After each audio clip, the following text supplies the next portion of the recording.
This is a question that's been asked for thousands of years, but today we got a very interesting answer. So pay attention. So the question is, why do a handful of people hold the world in their hands? It's easy to blame some characteristic of those people, right? Like they're smarter or more talented than everyone else. But there are a lot of smart and talented people out there. There are millions of them. In fact, there are so many that if you walked up to a random person on the street and handed them $1 million, they would probably figure out how to lose it. On the other hand, it's also easy to blame external factors like the economy or global events.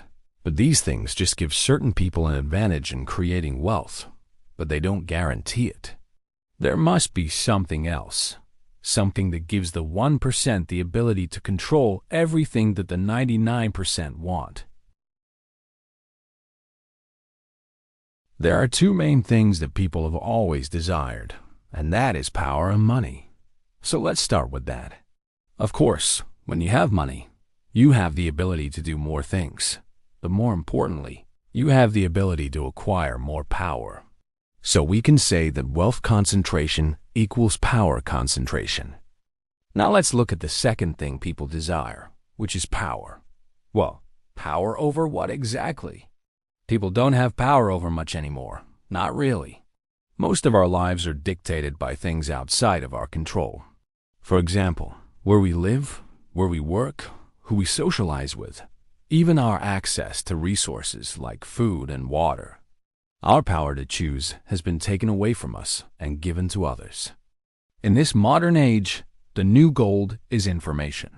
The 1% have the information that allows them to make more money.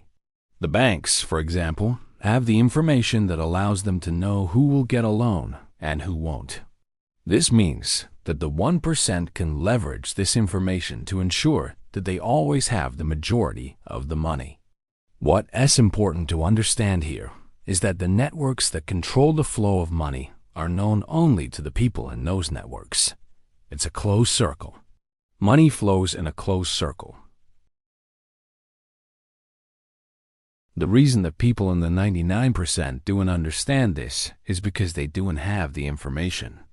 But that's okay, because they don't need the information because most people in the 99% don't want the money anyway. What most people want is convenience. They want to be able to buy things easily without having to worry about saving up for years. They want to be able to go into debt and pay it off in 20 years instead of 10 years. And they want to be able to do all of these things while knowing that the government will take care of them if they lose their job or get sick. And this is where the majority of people in the 99 surrender their freedom. They willingly give up their ability to think for themselves and make their own decisions in exchange for the illusion of security. So now the 1% can control the 99% because they have more money, and they use this money to gain more power. Most people, again, don't want power. So the 99% elect representatives to make decisions on their behalf. But then these representatives are influenced by people with money, money that was earned by controlling the flow of information. Now, most people could figure this out, but they don't.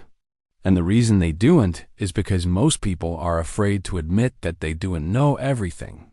If you admit that you don't know something, then you become dependent on someone else to tell you what to think. And this is where the fear comes in. If you admit that you're afraid, then you can't maintain your independence. And in today's society, being independent is viewed as being better than being dependent. But the truth is the opposite. If you're afraid, you are dependent. The masses rely on the government for protection. The government relies on the banks for funding. The banks rely on the government to back their loans. And the whole time, the 1% at the top are profiting from the flow of money and information between these two entities. This is the secret to why the 1% of people control the world. Now, if you don't want to be controlled by the 1%, then it's time to stop acting like the 99%. But the truth is, power isn't taken. It's surrendered. The question is, will you surrender yours?